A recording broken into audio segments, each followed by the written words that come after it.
We're greatly blessed by today's sermon. I believe today we have reached a level place because of the Word of God. I have a few announcements. I have spoken to you the same thing last Wednesday, but I would like to tell you again because it was such a good news from December 20th. On December 20th came the results of the Seoul Central Regional Police investigation on a case known to us as a family embezzlement case. The result was no charges, and the reason was due to insufficient evidence.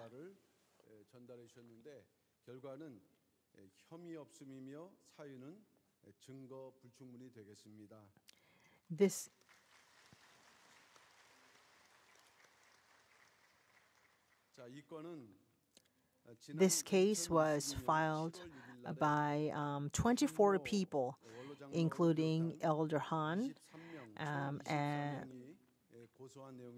on July 6, 2022. They claimed that what was in Reverend Abraham Park's safe at his quarters does not belong to him, but to the church. So it's not a private possession. Therefore, the family taking them was a crime of embezzlement. That's why they filed a lawsuit against Reverend Evan Park's family. Here's what actually happened. After the senior pastor went to heaven, our senior pastor's family went through the process of sorting out his belongings, and the $2.1 million they earned through the process was donated to the church through a family meeting until April 2015. April 2015. And about $3 million from the richest centers were also brought back to the church as an offering. Nevertheless, the leaders of the breakaway side not only made the absurd claim that the family took church offering because the money was within the church, but also groundlessly inflated the amount from $7 million to $15 million and later to $100 million. The biggest problem is that they claimed that the money in the safe in senior pastor's home was church's money, thereby accusing even the senior pastor of being an embezzler, a claim that shook the foundation of our church. On July 28, 2023, this case was actually officially decided as no charges due to insufficient evidence. But the leaders of the breakaway side objected to this and filed an appeal again in August. However, the final result was confirmed again after about 4 months, proving how groundless and absurd the claims of the breakaway side is. The problem of this incident with the safe case is that most of the people on the breakaway side are either deceived or agree with these false facts. And I just hope that through the prosecution's decision this time, many of those people will come to realize the truth and turn around and come back to us. On September 3, 2022, the church held a provisional general meeting because we realized that such criminal acts of slandering the senior pastor and his family, who's a founder of the church, could shake the foundation of our church. So a resolution was made to expel those involved. Afterwards, 4 people were confirmed to have filed another appeal to the court against Reverend Evan Park's family. And the leaders, or like Elder An, Elder Cheil, they have already been expelled from our church through disciplinary procedures.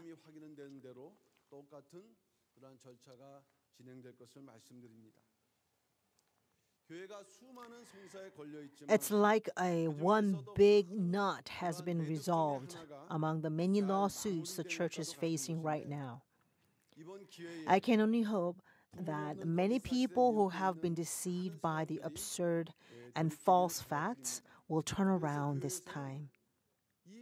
So to make this known, a sign was posted at the main gate of the church because the breakaway side will come to protest at church like 5 times a week so they can see it.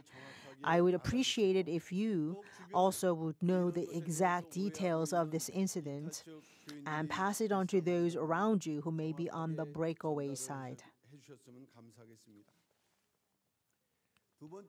Second announcement is the breakaway side's request for penalty fees. This past August 1st, the main entrance of the church was closed and the worships were moved to online to prevent conflict within the church due to the breakaway side's protest. Afterwards, the breakaway side applied the court for a provisional injunction to lift of entry ban, and on November 28th, the court accepted their request. So in response to this result, the church clearly stated that the church respects the court's decision.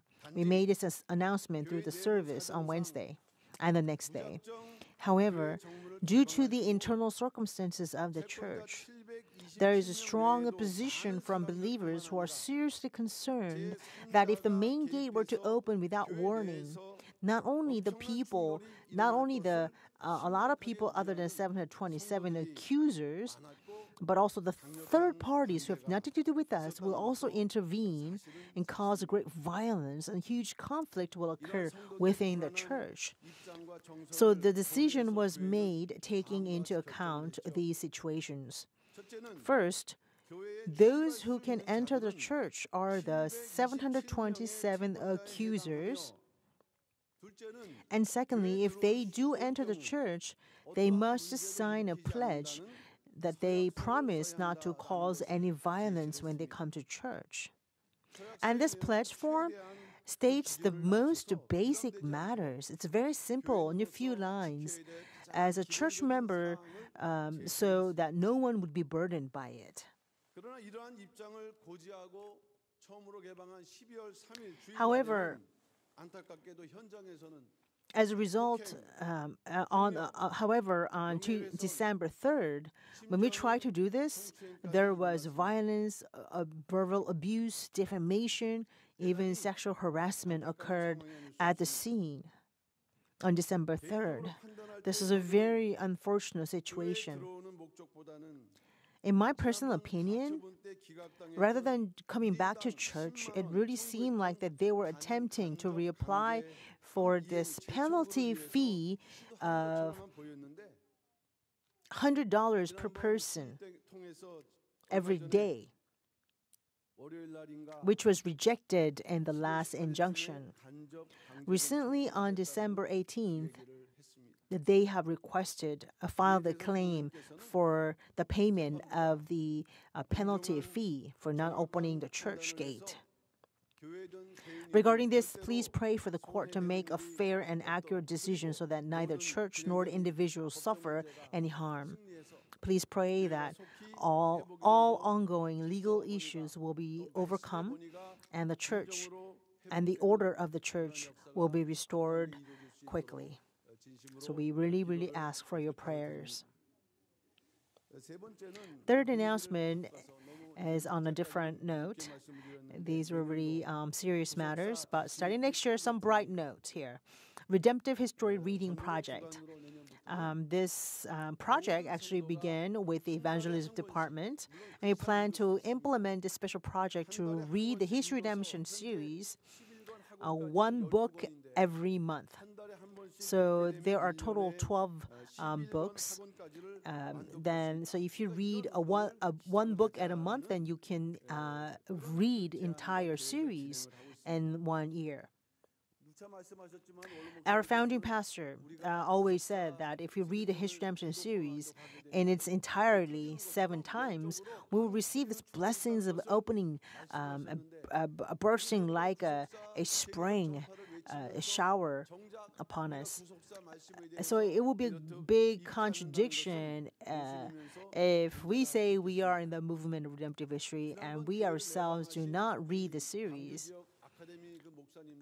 The pastors from the academies outside our church, from Gwangju, they visited a church last time and told me that since the academy is not currently in progress, they are making every effort by reading the History Redemption series and sharing it with one another. So I pray that there will be a greater enlightenment and brightness in our lives as we continue to delve into reading the History Redemption series. The 12th book will come out, and of course, it will also come through many conflicts with Breakaway side, but please believe that just as today's message has been proclaimed, there will be a work of leveling out to a flat ground of all of the problems. So let us have this goal, this new year, to read one book a month throughout the whole year. And the evangelism department is going to award many prizes to those who participate in this project. Of course, the greatest reward comes from our God, but there are also smaller, wonderful gifts from the evangelism department. So please look ahead. And lastly, we have a church calendar on sale, 2024 church calendar. Our church produces a church calendar every year, but next year's is very special because it celebrates the 60th anniversary of the beginning of our church. And so the special calendar was produced commemorating the 60th anniversary of the church founding. On October 27, 2007, we held a service commemorating the 50th anniversary of Reverend Evan Park's ministry. So 1957 is when he began his ministry. And also then 1964 was the official year in which he finished praying on Mount Jiri and began our church. So to commemorate this, we have selected and produced photos that look back on the church's 60 years and photos that have never been made public before.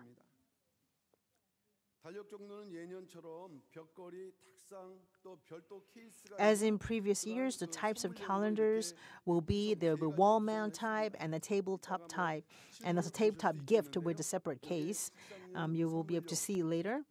And this tabletop and for gift. And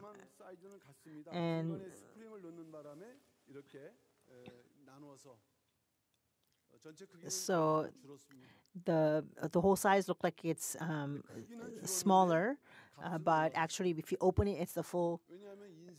It's a full size. It's small, but we are sorry to inform you that the calendar price has gone up a little bit because of the printing cost. And usually the calendar was produced by the museum staff, but this year, due to situations, the evangelism department have prepared this, and the Prison Memorial Center have worked on this.